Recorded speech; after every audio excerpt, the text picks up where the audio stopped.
Uncle Leon, that's how the theme song goes. How you going, my boy? It's one of those weeks, is it, my man? How you been? Busy gigging? Busy gigging, just breaking hearts, taking names, etc. I did a pretty fun gig on Friday night. Actually, it was fun. It was a school ball, but it was Back to the Future themed, and they went all out. So got a bit of Power of Love. Had to sing that. Had to sing Johnny Be Good, and then I had to go home. So it was all right. The most important question is, did you play an ES335? I did. I played my ES335, yes. And boy, did it sound good. So we'll talk about it. I'll talk about the rig that I used for that. Mate, talk about it right now. Well, I want to catch up with you, mate. That's what we're here. I haven't bloody Why would you want to do that? Oh, mate. All right. Well, look, let me just quickly say, Uncle Leon, how are you? Just tell me a little something. Just tell me how you're feeling. Troy, the West Coast Eagles won a game of Australian rules football on the weekend, and Jake the Snake Waterman kicked six goals. The luge, they call him. 6 big ones. 6 big boys through the sticks. I was actually driving past the stadium when it was the third quarter, listening to it on the radio, and everyone was losing their mind. Yep. They kept saying, Jake Waterman, he's on 4 goals. His brother Alec, career best of 4, but his dad Chris, career best of 6. Oh, gee, that'd be an interesting one around the dinner table, wouldn't it? Bragging rights. And then he kicked 2 more goals, so that was kind of rad. I've watched Jake do like one of the Eagles interviews yesterday, and someone asked him about that, like kicking 6 goals, and he's like, "Yeah, I saw my old man after the game. First thing he said was, oh, you could have had 8." So that's so funny. Encouragement. But they did waste a lot of shots, hey? Oh yeah, like they were really accurate until like 3/4 time or like halfway through the third quarter, and they cooked it. But they still got to win, mate. That's good. And look, even though I'm a Fremantle supporter these days, I'm very happy just for West Australians to get one up on some Victorians. For those of you that don't live in Australia, you have to understand we are on the West Coast here. West Coast, best coast.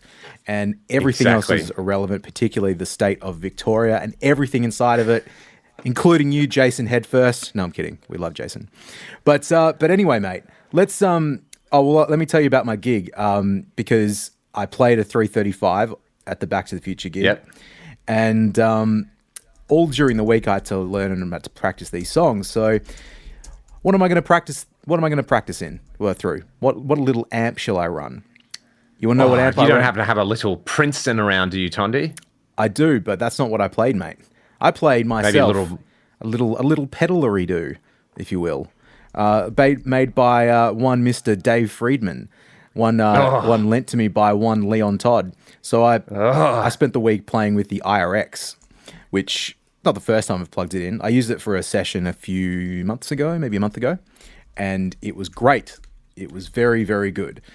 And so I thought, you know what? I need a simple little setup for this gig, and I didn't want to take my full pedal board and all that sort of stuff. Exactly. So yeah, I just used the IRX, and it was fantastic. Goodness me, it was a good sound, mate. What IR did you roll with?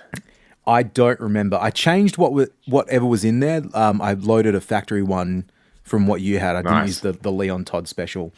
But I tried a few different ones in there at the time. So yeah, I can't remember exactly which one it was. But man, I spent the whole week just like jamming with it on the table, playing through my studio monitors, and it was really good.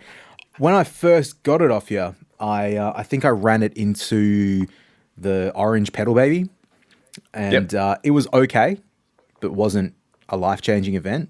And so I thought, okay, well this is a box.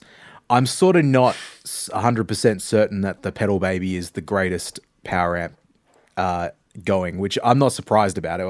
It's not worth that much money, but it's a little plasticky sounding is probably the best way I would describe it. And I think with the IRX, it didn't quite really give me that much joy. But going direct through my monitors and then at the gig going direct through a powered wedge, it sounded fucking awesome, man. I really, really dug it.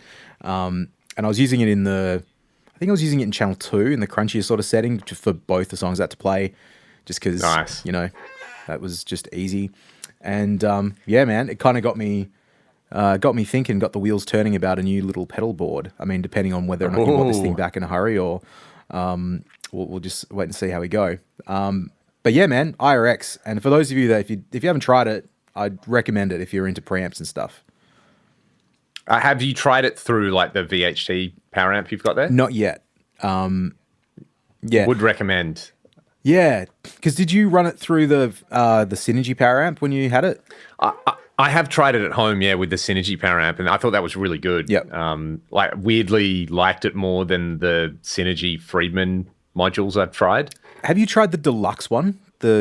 No. Yeah, that's one I'm really keen to try out because as far as I think they're very similar, right, or identical. I've got no idea if they're identical or not, but I'm pretty certain I saw a gut shot of the IRX somewhere, and it looked very similar to when you load up a Synergy module, or like look at the inside. So I don't know how similar they are. Right. I haven't actually compared the features because there's a few there's like bright switches on the IRX. Yeah. And I mean there's obviously differences, like there's not the cab emulation and stuff on the Synergy module. So yeah, I'm sure it's not like a bang bang. But I'd be curious to see what the differences are. Because the BE Friedman module was like okay, but probably not the best one. And at least the ones that I've tried. But I've been really keen to try like the Bucks and Betty Brown Eye one, the BB. Was it BEBB? Yep. Not BBBE. BBBQ. BYOBBQ. Simpsons fans will know that one. Yep. I've been keen to try that out. I actually know someone that's got one, so I might see if I can pinch that and have a little. Oh, that's cool. Just compare. But the deluxe one, like the B deluxe when it came out last year, looked really good. So I was kind of keen to try that out. Yeah, I remember watching the Nielsen demo and being like, "Whoa, that sounds really, really good." Well, man, I wasn't getting that sound from the standard BE. Yeah, it just really makes me want a Friedman, man. I mean, it's been on the to-do list for a long time. Playing with the IRX, which I mean, man, I feel like I've gone through every other way I could try playing a Friedman amp without ever having a real Friedman amp, like the UAD plugin, in the Fractal, in the Line 6 stuff, obviously the IRX, and then the Synergy module. It's like I've tried everything, but just still haven't sat in front of a real amp or one of his real amps yet. So that would be it's on the to-do list at some point. That would HBE very good. But anyway, man, it's rad. Hey, yeah, that's very, very cool. Have you tried it for the Dockers gig yet? No, I've got the next Dockers game next week. So I've been wanting to do it, but it's one of those things, man. Like I probably mentioned this before on this, but like I've been using the AX8 for the last 6 years at this gig, using the same preset. It works. Honestly, it's way too saturated for the set for what it needs to be, but it sounds good. And so because it works and it's easy, I haven't changed it. And I've been like reluctant to bring any other piece of gear just in case it doesn't sound or feel as good in the headphones. But having now used this for a gig and knowing that it sounded really good, I feel fairly confident that I could bring it along. Man, I don't want to keep harping on about too much because, like, I mean, the IRX has been out for probably 8 months now and everyone's done YouTube demos and everyone knows it's good. But also lots of people on my Discord server there's been a few people who have bought them recently and they're like, some people have been like, yeah, it's okay. And other people have been like, this is the best thing ever. I play so much guitar with it because I just twist some knobs and run it through studio monitors and I like the sound. I really liked exactly what it's for. Yeah, man, I really liked it. I didn't like it at first through the studio monitors. It's weird because do you remember... I'm not sure if you had this experience or not, but when I got my Axe-Fx Ultra in like 2011, the first time I heard an Axe-Fx, or 2012, no, 2011, anyway, it doesn't matter. I just hated it. Like I thought it was going to change my life, and it didn't give me a sound I was happy with. And then it took a little while to get used to, and then when I did, I obviously really got into it. I don't know with the IRX, so outside of the power amp situation. And the only reason I tried the Pedal Baby is because it was very convenient. It wasn't like I sought out. I wasn't like, all right, I'm going to try this through everything I can. It just happened to be sitting right there. But I wonder if one of the things I didn't like about it originally was because when you play, and same as the Fractal, you play through studio monitors at a moderate volume, you hear the guitar strings at the same time. Yeah, dude. And that is such a way of realizing you don't like the sound of something, whereas it's just like, it's inescapable when you're playing through an amp, through actual moving air. Yep. And I sort of found like, I don't know if this is just a me thing, but I have to really sort of consciously concentrate on the sound of the speakers and not the sound of the guitar in front of me. Sometimes I have to switch my brain over. Like, I don't know if you found this, like flicking through IRs and you're just like, oh, that sounds brighter and that sounds this and that sounds that. But there's like no real, it just sounds like, it just sounds like very colorless almost, or very plain. It's just like very flat. It's lacking the spatial element. Yeah. And then if you like, I like your trick of, with like the Fractal, for example, recording in some dry guitar into the looper, and then you can like A/B stuff and change your settings, because then you can really hear what the thing's doing. Yep. That seems to be the only way to really tell. Other than if you're just using headphones or something like that, I suppose you block out some of the sound. But yeah. I mean, there's a lot of, like say on the Fractal or the Helix, the virtual capos in there that you shift up or down a semitone. I've had people be like, oh, but it sounds really bad. And it's like, well, how are you listening to it? And they're like, oh, I'm playing it quite low volume without headphones. Like, yeah, because you're hearing the acoustic sound of your guitar. Yeah. It's actually non-negligible. I was saying this to someone yesterday, actually, about, people go on about the Tonewood debate. Yep. I play electric guitar unplugged a lot. It's kind of nice. Yeah. You're just sitting there strumming your electric guitar, and construction, like, it all matters. It's not just the sound of the pickups in that case, right? It's, if your guitar's pleasant to play unplugged, you're probably going to play it more than your ones that sound bad unplugged. So you probably just play it more plugged in too. So, there's that element kind of from a couple of episodes we were talking about pickup swaps. If you like your guitar unplugged, then yeah, changing the pickups, probably a cool thing to do. Yeah. Anyway, that's a total diversion. In that whole Synergy family thing, did you like the Direct that came out yesterday? I did. I've watched a couple of little. I haven't seen. Have you put a video out for it yet? I have. Oh, I did not see your video come up yet. But there you go. I watched YouTube is failing me. I watched the Michael Nielsen video, and I watched the Fluff video, because if anyone's going to tell you what a Recto sounds like, then it's probably that guy. And they sounded great, man. I really liked it. So what were your opinions? So it's based off a Rev C, correct? In theory? Yeah. I should do a comparison video with my Rev G, just because it's kind of easy to do that with a Synergy setup. They have the looping function. You can 4-cable method your own amp to it, which I always forget about. But does your Recto have the series or parallel loop? So I got mine modded a while ago to have the series loop. Yep. It originally had a parallel loop, which was a pain. So it's a very simple mod to do. And the amp was getting service anyway. So I was like, while you're doing that, can you do this? And still, the value that you have the effect send and return at changes the sound. Oh man, they're kind of annoying amps. Like, they're great. They're worth persevering with, right? Because they sound unlike anything else. But that thing is like, if you have, the effects loop in the old Rev G is not good, basically. Not as bad as the loop in a Soldano, which is before the tone stack, but we won't go there because, Soldano can do whatever they want. Boogie can do whatever they want as well, but if you understand how the loop works, it's fine. Yep. But, oh man, yeah. So just don't use the loop is the trick of the day, kids. But yeah, I really should just A/B them and see how close it is.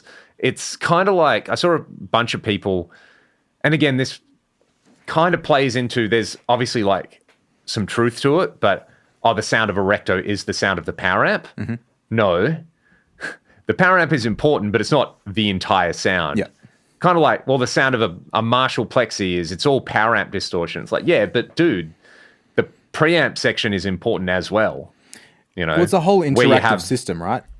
Yeah, exactly.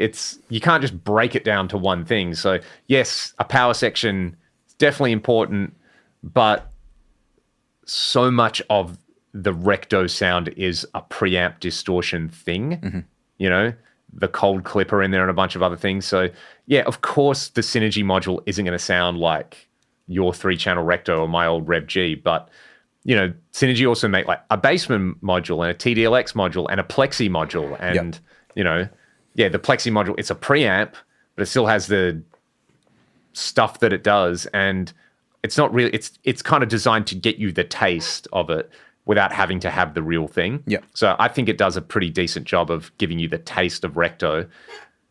And the presence control on it, yeah, the taste of Recto, kids. That was, let's snapshot that one. But yeah, the presence control on it is kind of cool as well. Like it gives you that razor blade thing. So yeah, I think it's cool. I'm really keen to try it out, man. It's it's nice that they finally did it. You know, I'm like the 6505 module, right? Like they finally did it. Yeah, it's going to be interesting.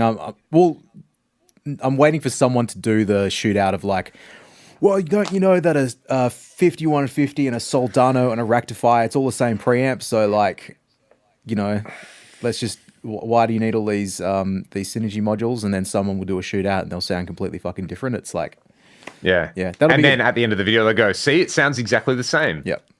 But I mean, that's the cool thing about the Synergy stuff. I mean, I think this is the cool thing about it. So if it isn't, then I apologize. But yeah, if you're going to get if you're going to try and get a Recto sound out of a unit that's that small, it's not just, no, I guess like, okay, take the Freyat ones where you're trying to like deliver what the whole amp is in a small box. So like, even if the preamp section is in there, there'll be theoretically other design choices to still give you the simulation of what the entire thing is. So yeah, like the 2CP, you put it up to a Boogie Studio preamp or the preamp on a Mark IV, and you can bring them into line with one another really quickly. Mm-hmm. Obviously, it's through the same power section, so that's a factor in there. I imagine the direct through a Recto power section is going to sound quite a lot like a Recto. So I'm really an important design choice. I'm looking forward to. I feel like that power section element of it. How that's addressed in the modules or how it's addressed in the power amp itself, I feel like that is a thing that I guess it will be addressed in the future with the new Synergy IR thing whenever that like 20 watt head comes out with the IR stuff in it. Yeah, that's cool. And obviously in the IRX, you know, there's that, it's got power amp modeling or something in there too. Yep. So there'll be a bridging of a lot of these things, which I think will be really, really useful to make things sound a bit more correct. Yes. Which reminds me, have you tried one of your Synergy modules into the effects return of the IRX direct? No, I've not tried that. I could though. Because you can use the IRs and the power amp modeling. Sounds pretty good. Yeah, I've tried it with a few different modules. Yeah, it's cool, man. Yeah, I mean, I've got the Syn 1, so I could pop that in the effects loop of the IRX and then try that out. Do you reckon you're going to keep your Syn 30?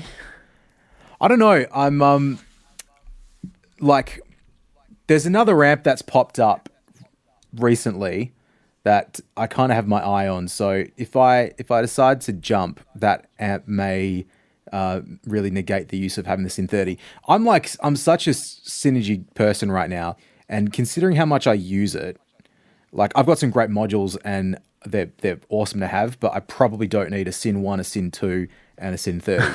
You know? Yeah. But right. It's just happened that I started with one and then I accumulated other stuff and I have to just move on the other bits as I sort of...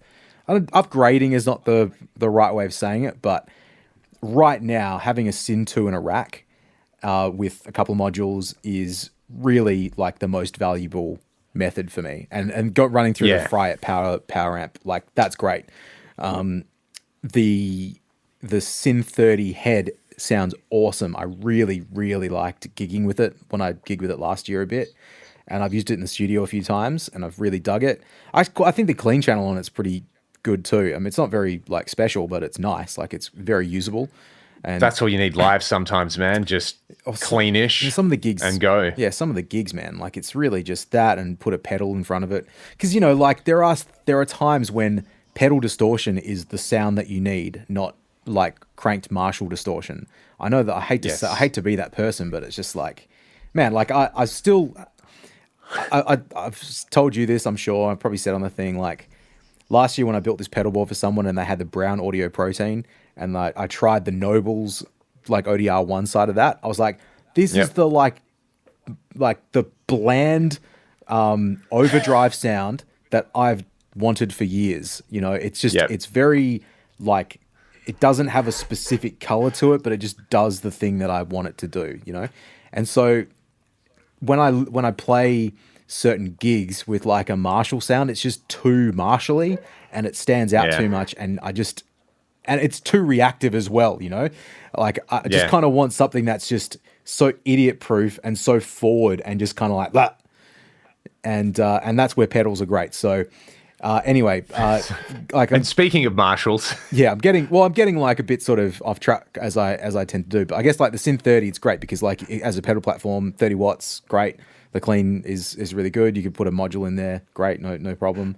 But now that I've got the Syn 2 as a studio thing, it's probably not super necessary. So we'll see, man. I like it. I do really like it, but there's probably a few things that I want to pick up this year that, you know, I'll be able to buy another one in the future if I really miss it. Whereas my pink rectifier, which I can see up there, I probably won't be able to find a pink rectifier again, so that's probably not going to ever be on the chopping block. So, like, you could probably find another Splawn Nitro if you wanted to. You won't find another Marshall like yours. You could definitely find another PV5150, whether you want to pay for it. Yeah, I mean, that's the thing, man. The current prices is another thing. The Nitro, the Splawn Nitro, I probably won't find another one at a reasonable price, and that's what's kept me hanging on to it for so long. It's there's plenty of them around, but considering how much money I paid for that and how much money I put into it so far, which is not very much, it's kind of it's not a big deal to get rid of it. It's just stuff. It's everything just stuff. Who cares? I was thinking about this the other day. Like, go make a film. Like in the future, if my kids decide that they don't want to play guitar, at what point am I gonna just have? I mean, I'm talking like hopefully in a very, very long time, but how many guitars and how many amps am I going to end up hoarding over the course of my life that's just going to end up in a skip bin or, you know, just whatever. I might have to make a decision to cull stuff at some point in my life. Hopefully not for a little while. Hopefully my kids decide they want to play guitar and they can keep some of it. And you can just offload it all to them. Well, it's going to suck when it's like, Dad's dead. We got to get rid of all his shit now. Thanks, Dad. You know? Here, look at this. Look at this stupid amp no one wants to buy. Yep. What do we do with it? Put it in the bin. You can't even buy tubes anymore. Yeah. They don't even exist. I've thought about it. I had this thought the other day. I was just going for a walk, and I was like, if I died right now, or like, you know, I had 5 minutes to think about I was dying. Yep. Like, who would I give stuff to? Mm-hmm. You know? And obviously, you know, I'd want my main assets being all this crap here to go to my wife so she can sell it. But I also was like, no, there's some people I'd want them to have my stuff. Yep. You know, obviously yourself. And like, I've had like a few students over the years who are awesome players and awesome people where it's like, hey, you know, you liked that thing. So, yep. And just a bunch of stuff like that. So yeah, burdening people with stuff that's really valuable to me that would just take up space for them. Yeah, it's funny. It's like, well, yeah, my Marshall. If I die, either my Marshall will go to you. That's what it. That's. Let this be my will and testament that Leon can have my Troy's Marshall. last one. This is our gear wheel. Any of my guitars. My acoustic. My dad's acoustic will probably be one that passes down through the family. Or the Marshall. If Rory plays guitar, then you can just not have the Marshall. Sorry, buddy. That will go to my son. But yeah, I mean, the rest of it, if you want any of my guitars, man, you can tell me right now. You can have whichever one you want. Bro, same. Just, you know, when I'm dead, just pop in. Yep. Step over the corpse and help yourself. Elspeth, yep. Oh, is he cold yet? Yep, cool. Nah. He reckoned I can have it in that. You know what? I'll take that the Hamer Jr. There you go. Yeah. There you go. It's yours. Sweet. It's yours, my brother. And you know, maybe the rest will all get auctioned off to my patrons, and then I don't know. It'll all end up going to Cat Haven at the end of the day. So yep. Paying it forward to some kind of good cause. Yep. Anyway. Yeah. I don't know how let us know in the comments your prized possessions that are really valuable to you. What would you want your loved ones to do in the event of a tragic accident? Now, let me just say... 1-800 Troy and Leon Life Insurance. We can make that decision for you. I want to point out to everybody, what a professional YouTuber right there. Let us know in the comments, everybody. Never occurs to me to say things like that. But mate, well, Troy, how many you're subscribers more of an audio man. Have you hit six figures? You must be pretty close. Do you really want to know? I want you to tell me right now. I'll tell you the real time at the time of recording. And this is April 18th. YouTube dashboard. 99229. 99229. Oh my god, 99229. We can get 700 plus. We're pretty close, mate. What do you get for 100,000? Do you get a plaque? Do you still get a plaque? You know, don't ask me, mate. That'd be cool. Put that next to my degree from the University of Western Australia. Well done, Leon. You've got first class honors in pure mathematics and a 100,000 subscribers YouTube plaque. Actually, you know what? I'm gonna tell my mum, throw my degree in the bin that you've got hanging up on your wall. I'm so proud of your son, and put this YouTube plaque because this is the real thing that I've worked hard at. Yeah. Does she have it? What a world. Does she have it framed somewhere? That's nice. Yeah. I reckon because mate, I didn't even go to my own graduation. I was like, yeah, whatever, bro. Yeah, we don't. Hang on, you did it an extra year, didn't you? Or is that what that entails? Yeah. So this is Leon's qualifications. Really quick. Yeah. This is where you need to be a YouTuber. Go on. Just be a hell mad dog on the frets. No. So yeah, you do an undergraduate degree, which is normally 3 years, which I did. So I have a Bachelor of Science, but then you can do an extra year called Honours, which it basically for certain like in universities in Australia, the pathway to a PhD is to do an honours degree. In a lot of other parts of the world, the pathway is to do a master's degree. Right. So yeah, there's a bunch of other. I had a buddy I went to university with who pulled out of his honours midway through because he wanted to go to uni in the UK, so he transferred over to doing a master's. Right. And I was like, also just like, whatever, bro, go listen to George Lynch. Who's that? Well, what's wrong with you? Anyway, so I have a Bachelor of Science degree in pure mathematics and mathematical statistics, and then I did an honours degree. Yeah. So, and you did pretty well in high school. Whole lot of good that's doing. Pretty smart guy in high school. Got to go to a few ceremonies after high school, so that was nice. Had some people give me some money. Yep. That was really nice. And then it all paid off. Yeah. And meanwhile, I slacked off in high school, everybody. Became a sound person. And, yep. Anyway, the end of the story. It's fine. It's all worked out. Mate, kids, if there's anyone under the age of 25 listening to this, don't try. It just doesn't. Yeah, don't try. Give up. Do or do not. There ain't no try.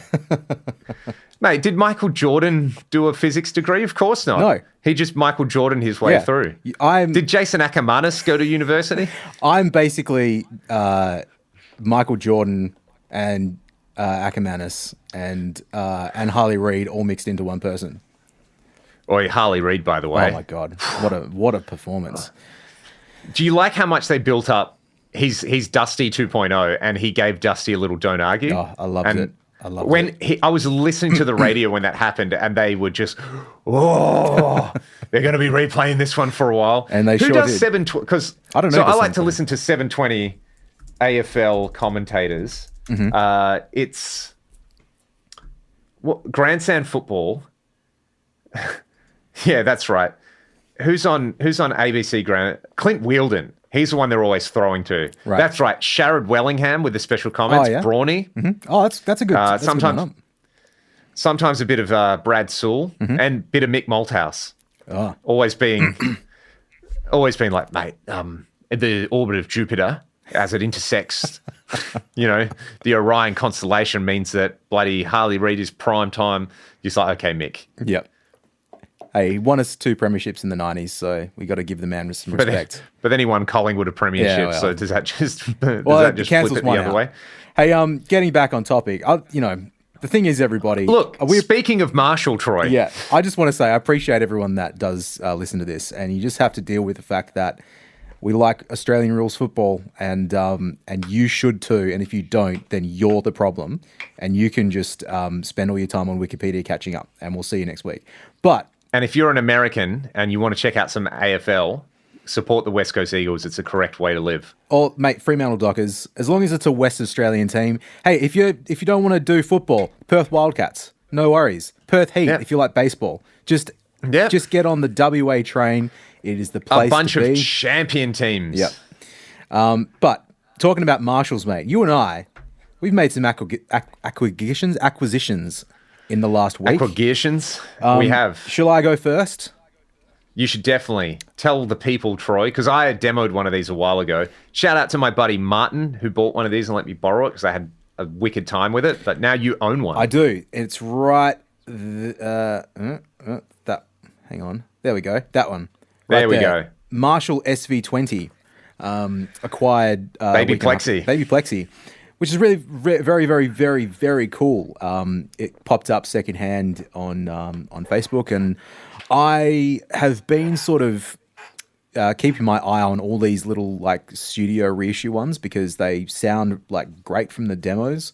Yeah. And I probably, well, you know, they're moddable. I pretty much, so it came up pretty cheap. I sort of, I was actually Adelaide about to jump on a flight back to Perth. And I was messaging the guy saying, I can come to the amp up, da-da-da. And so on the flight back to Perth, while I was sitting on the plane, I jumped on YouTube and onto Jason's YouTube channel, and I just sort of typed in to see if there's any mods, and I downloaded a couple of mods to watch on the plane, just to see what the deal was with them. And they all look pretty doable for a person like myself. That's cool. That's cool. Yeah, so I think I haven't done it yet because I just haven't had time to get in there and have had a bit of a go. But like that and the 800 one and all that sort of stuff, they look moddable. They sound really great, and just be kind of cool to have them as a flavor. And I've got my my Marshall, my Beast modern Marshall, the Plexi style with like the 2 inputs that you can jump. I don't have any. Well, I don't have one of those. So it's just kind of cool to add it into the collection. So, yeah, man, I really dig it. I've been playing it quite a bit the last few days when I've had time to do so, and yeah, really, really great little amps. So I couldn't remember because we were messaging about these maybe a month or two ago, or maybe longer ago than that, and then actually after I bought it, I saw that you'd done a video, and I couldn't remember if you'd actually bought one or not. But yeah, so you. No, I don't own one, but I did buy a 4-holer 1979 Marshall. Look, it's probably going to Jason very soon, so tell us, I'm just going to hold off. Yeah, well, if people are patrons, they've heard it already because I did a little video for them, but it's a 2959, and Jason actually happened to just do a video with an all original 2959 recently. Let me tell you a little story, Uncle Leon. You ready for this? Saturday night. I do a gig. I get home from my gig at 10:30. I'm sitting on the couch. Need to go to bed. Don't go to bed. Checking on YouTube. What's been happening? Oh, new video from Jason Headfirst. What's this about? Marshall 2929. Never heard of it before. Wait, you're saying it's a Marshall with reverb? That sounds familiar. Jump on Facebook Marketplace. What do I see? An amp that has in fact come up for me a couple of times in the last week, and it is a Marshall. Me too. 2929, an amp with reverb. And I thought, there's no way that this is the same amp. I've never heard of this before. And Jason's doing a video, and then there's one on Marketplace. I actually made sure it wasn't the exact same amp, that someone was just modding or had flipped or something. I obviously thought, well, yeah, it's the same amp. So yeah, and so I messaged Jason. I was like, hey man, you'll never guess what's appeared. He obviously was already on top of it. He was watching it. And then I was kind of like, oh, that'd be a cool one to chuck into the collection.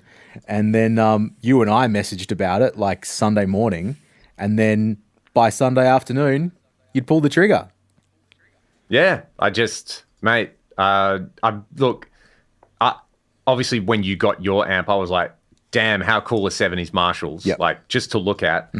But also the prices have gone crazy on them. It used to be, because can you remember, if you're willing to disclose, what you paid originally for your amp however long ago, 2014? 2014, mine was $1,800, I think. And I got it off John, a guy locally, John, he went through a bit of a phase. He may still be doing this, but he was just buying a lot of Marshalls, as many as he could find. And he was bringing some in. He was had some locally that he had found through various means, and was sort of, I don't know if trading them is the right sort of way of saying it, but Yeah, he certainly had a few that he was going through. There are a couple of Marshall heads around, some people that we know, and so anyway, John, like, he had this amp, and I went around. I remember it was a Sunday night, and I went around to his house to try it out, and he's like, "Yeah, look, I've got a few of them, and this one sounds really good." His old man was in bands back in the day as well, so he had some, like, I think he had a 73 50 watter at the house, and he had maybe a 76 as well, and he sort of lined them up, and he's like, "Oh, this one sounds like this, da-da-da, this one sounds like this, da-da-da." But the 77, which is the one that I bought, he's like, "Look, I really like it, but I probably need the cash to put into another amp."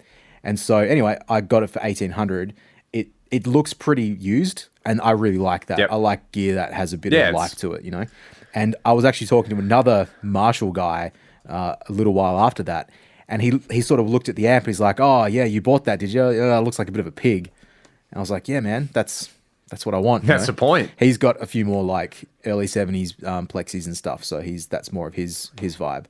So anyway, you know, it's a late 70s one. It's maybe not quite as desirable, but 1,800 is what I paid for it.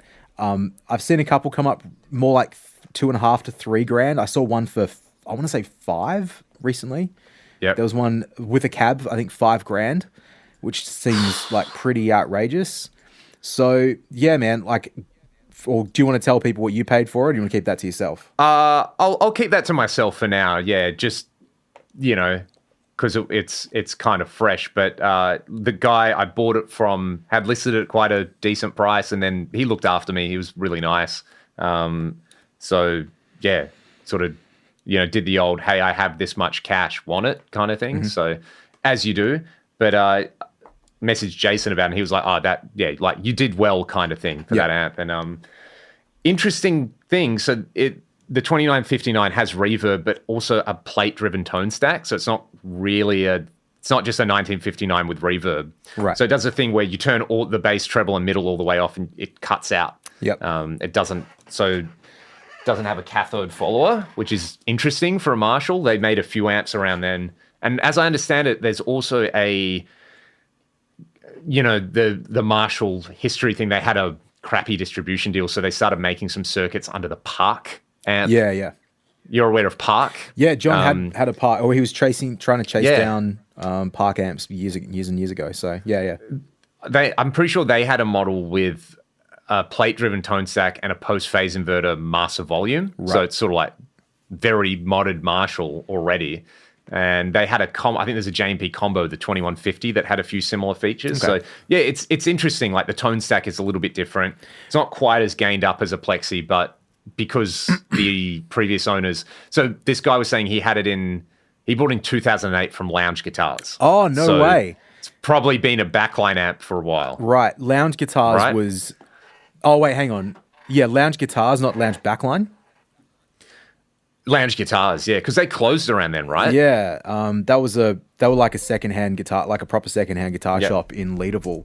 I remember going there the first time in like 2004, because they had a rehearsal room there. I remember like being 16 and doing a rehearsal, and in this like really crappy rehearsal room that they had, and like being there till like midnight as a 16-year-old before Mum picked me up. It was like that was back in the day, but they were cool. Like, they had some. That was the first time I saw old Marshalls. I didn't have very many of them, but there was like a couple in there, and I didn't know anything about it. They actually had this for years and years. They had this really cool, like, turquoisey looking Explorer with a Saturn, like the planet Saturn, like sticker on it. It was on Cambridge Street. Hey, you could see it from the freeway. Yeah, near where Manny's is now. And so yeah, anyway, like that's really interesting, man. Like, because I don't know in terms of them, like Lounge Backline is the main backline provider in WA as well. So I don't know how related they are. Yeah. I'm sure there is some sort of crossover. But yeah, so that amp, so it had been modded, right? Yes. So I believe it's kind of been brought into like super lead spec. Like, the reverb's been removed. Mm-hmm. So there is just a tube sitting in there doing nothing at the moment. Yep. And I mean, by the time this video comes out, I don't know, it depends on how I go and what Jason's schedule is like, whether I send it before this episode comes out, but you know, we'll see. But yeah, so it's like, it sounds like an old Marshall Super Lead. Mm-hmm.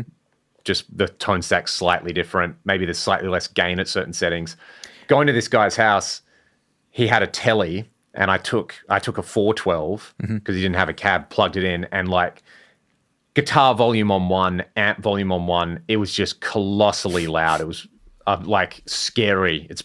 And I was saying to Jason, I was like, oh, hey, the last time I actually cranked up an amp was when I went over to the studio with you and we had the Alta and we just dimed it. Like, and that was so fun. Yep. You know, that was like ridiculous. But we had earplugs and it was in the studio. So, you know, it was kind of a little less on edge crazy. Whereas, yeah, that was, you know, a tiled living room. And it was really cute. Like his kids love music. They're like, I don't know, maybe 5 and 3 or something. So they came out and they were like, do you know any Beatles?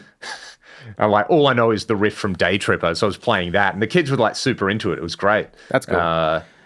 Just out of curiosity, I'm looking at the Lounge Backline guitar rig, what you can hire.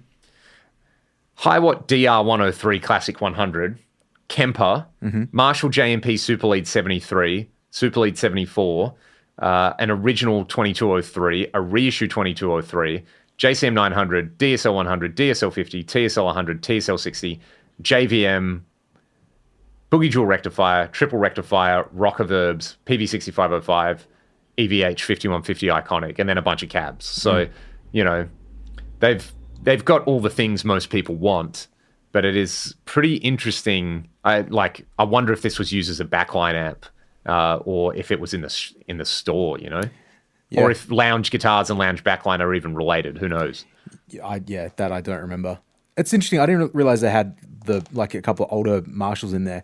Weirdly enough, there's this one really, really great sounding JCM 900 that they have there, which really? Yeah. And it got put onto me. It was like, I think Rossetti actually maybe was the one that said it, because I had a 900 at the time that I hated. And yeah, there was just like, I remember I did a gig up north where I was playing bass, and the backline amp was a JCM 900 up at Wheatstone.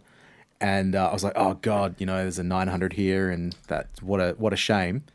And man, he was like, no, this is the good one. There's one good 900. I've also played that 900 and it was great. You know what it was, Troy? What's that? It was a Mark III. Is that right?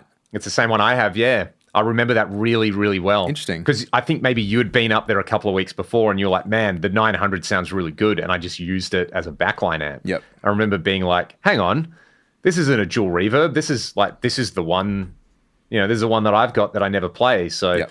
Yeah, interesting. I need to pull that amp out and actually like play it and see what I get out of it, you know?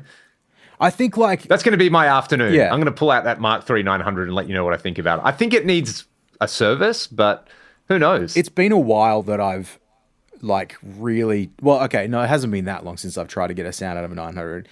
I was, when I had the 50 watt, what is it? The dual reverb thing. Dual reverb, that was the high gain dual reverb, right? High gain dual reverb. Yeah, when I got that, I got it because it said Marshall. I thought it was going to change my life, but it ended up just sounding really bright, way too bright. Yeah. And now that I'm an adult and I've experienced other amps, I know a little bit more. Because the only time I ever really liked playing it was when it was pretty loud, like very, very loud, and so kind of makes sense. It opened up at a certain point and the fizziness just sort of disappeared. So I don't know if that's a bright cap sort of a situation. Probably not, because it's a master volume sort of thing, but maybe it just needs to be loud. Like it just hits a sweet spot and it's kind of sounds good after that. It's interesting, hey, because they had the 2210, which is the split channel thing, then the Silver Jubilee, then the 900. You can really clearly see the progression through like what they were trying to do. So yeah, I mean, there's so many JCM 900s around as well. You know, it's I think a lot of people, there's this like revisionist history thing happening where like, oh, the 900s are actually okay. People just complain about them. And then you have other people who are like, the 2203 is the last good Marshall at the end. And the truth probably lies somewhere in between. But the Mark III, it's a single channel amp with foot switchable master volumes. So it's maybe it's a little bit closer to, and I think trying to remember what way around it is. Someone was telling me it's like because there's the preamp, which goes to 10, and the sensitivity, which goes from 10 to 20. Right. So I think if you turn one of them all the way down, there's no diode clipping in it. So it's maybe a little more 800-ish. But yeah, man, I'm so curious. I feel like I go through this once a year. I'm like, oh yeah, I've got a Mark III. Should pull it out and try it out. And then 15 minutes later, I'm like, oh yeah, this always happens. This sucks. Yep. So I think I might actually have to put it through the ringer today and like really twist some knobs and see what the deal is. Yeah. I remember when I got mine, that's like, remember 2008 or 9 when like I came around to your place and I was like, man, I was playing ADA MP1 and a Solid State 88 power amp. I was like, oh, I think I just need to buy a tube amp and, show me the way. And then it was kind of like, oh, I'm going to get this 900. It's come up kind of cheap. And I don't think you were that sold on it. And I was like, yeah, I don't know if it's that good of an idea. Oh, well. And I even played it at the guy's house. I'm like, I don't know if I really dig this that much, but I guess it says Marshall on it. So that's probably pretty cool. And yeah. So remember the SLX? Have you ever played one of those? No, I've never played an SLX.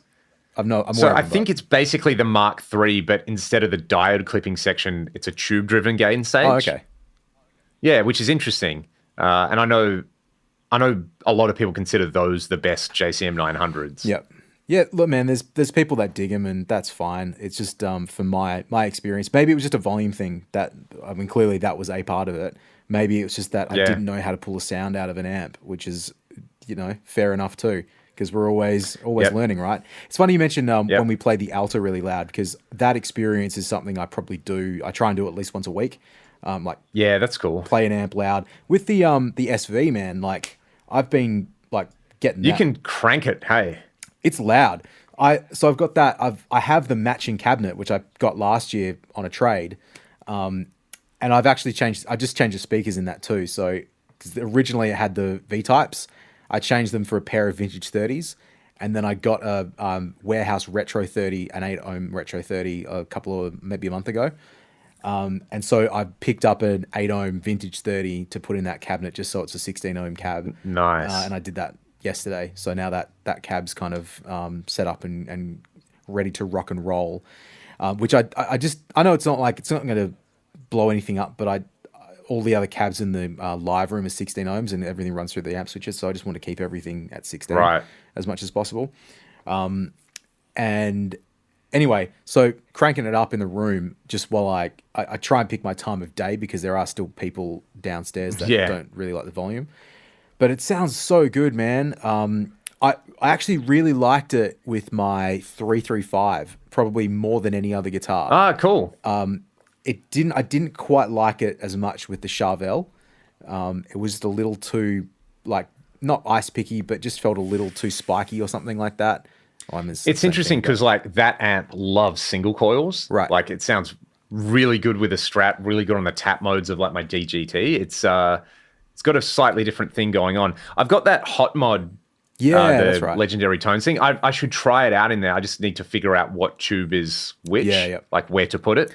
Well, I should probably also two things. Message Jason. Like the cool thing about your amp and that it has that unused tube in it is the mod you can do. So I think I messaged you straight away to be like, I think the number 36 mod is yes. I'm pretty sure that was a tremolo, like a Marshall with a tremolo in it.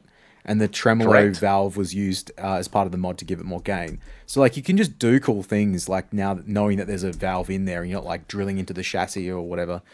Yep. Chassis. You say question. I'd say chassis. Chassis? Yeah. Chassis. Yeah, but anyway, both are correct, right? I just said the word. I'm that sounds weird. I assume it's like a French root word. Yeah. But sorry. But who knows? So one thing about the SV20, because I'm not used to having an amp where you jump the channels. I'm trying to get used to what I like more and how to run it, because it's just that thing of you're balancing up the normal, you're balancing up the treble channel or whatever that's called, the bright channel, and they do sound really good. I think you can kind of have it any which way, and it's it certainly makes a difference. Like when you get it up past a certain level, it's unfortunate that volume is like probably not anything I can, even with that amp, it's way louder than I can get away with for a lot of the gigs that I do. Yeah, right. So anyway, it's something I'm like, as a pedal platform, I'm sure it would still be great. I just wish it, not wish it, I could get it, quieter with that much distortion. But I guess, yeah, just getting used to it is the main thing. The just the punchiness of it though, man, far out, the immediacy of it. You just kind of, yeah. Playing AC/DC makes so much sense on it. Yeah, like, absolutely. That thrack, the super fast attack, the like right hand and left hand control you need. They're so cool. We were messaging about that the other day too, right? Where it's like the I didn't go back and rewatch that video. The like, what is it? The 10 guitar players play through a Crank Marshall or something like that. Oh yeah, it's interesting. Yeah, it's you really kind of, you have to play like playing loud and just controlling volume is not something that I'm is foreign to me, because I'm not really one to play with lots of pedals. But yeah, it's just I don't know, it's a different experience. Very much so. Yeah, I just wish some of the gigs I did, I could like actually open up an amp to a reasonable volume. But unfortunately, bro, just turn your cabinet around. Could do. Oh man, I'm not even taking cabs to a lot of gigs these days. Sorry, what were you gonna say? Yeah, I remember the madness I used to go through with my old amp rig, like Marshall 4x12 on its side, turned around. That was the point where I was like, yeah, I'm basically not hearing my cab sound on stage, so why not just start going direct? Yep. Which, could do. It meant I could turn up from 3 to 4. Wow, what an advantage. Yep. What a great idea, Leon. So, oh man, look, yeah, I do not miss that about gigging with a cabinet, where your cabinet is just laser beaming you at certain parts of the stage. Yep. So annoying. I never liked that. Everything is just me going around in circles, man. Like every week, it's like, everything I'm doing is direct. Okay, that's awesome for this gig, and that's how I'm going to do everything. And then I'm like, well, you know what? Actually, the rest of the band isn't really getting enough stage sound, so maybe I have to have a solution. So then I end up with an NFR FR sort of situation. Oh, maybe instead of that, I'll go a clean power amp and I'll use a cabinet. Now that's not really working. Maybe I'll try pedals and I'll try an amp, because then I can use backline. It's like, oh, that kind of works, but then I try an IRX and it's like you go around and around in fucking circles. And in reality, around and around we go. The gig that pays the most money is the HX Stomp, with all of that bullshit that I've been using for 3 years. Oh, well, as a whole system, probably like 5 years. And the gear on it doesn't change, and I just plug it in and I play my gig and I get paid for it. And then it's in reality the other occasional gigs I do every month or every other month that it's an issue. But those are the gigs that I live for, Uncle Leon. So that's the problem, mate. Exactly. Well, we were going to talk about some other stuff, but I reckon it's a good time to pull it up. What I will say, Troy, this was something I know you did a while ago. It's unrelated to gear, but I would encourage this experience for anyone curious about it. Did a cooking course the other week, mate. Oh yeah, that's right. Loved it. Had a great time. Yeah. The one that runs out of like Leaderville, I think Sultan Company it's called. We did the it's on Fitzgerald Street. Yep. Yeah, that's the one we did. Yeah, it was good. Yeah. So much fun. Yeah. Like, you're in a room with like 14 other strangers and you're cooking together. So building teamwork, creating leadership. The chef was great. Nothing like there was nothing I didn't already know in there. It just reinforced some things, which is awesome. I love that. That is such a cool thing. We had Chris Baseford on the podcast last week.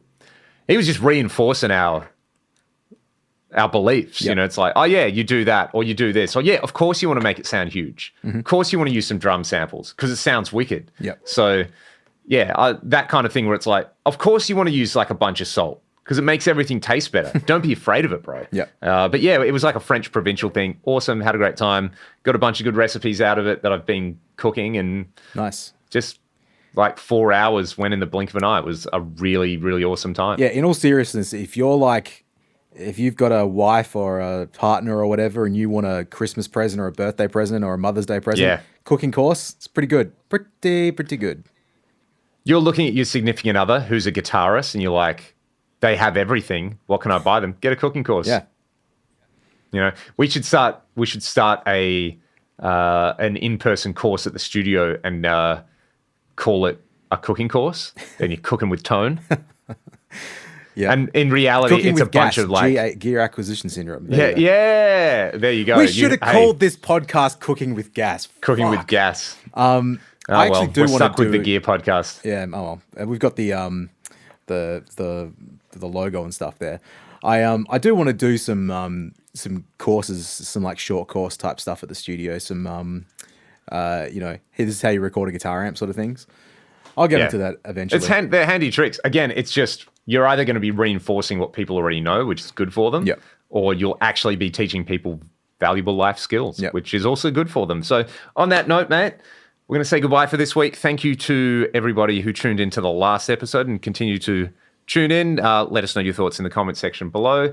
You can find Troy on Twitter, currently known as X, at Troy Nababand, and at Dockers Games on the weekend. So look for the Rocker on the Roof. And to end this episode as well, we have to shout out good friend of the channel, Chris Brennan, for doing maybe the greatest external theme song that you'll hear. So we'll hit that right now, and otherwise we'll see you later. Peace. This is the theme song for the Geek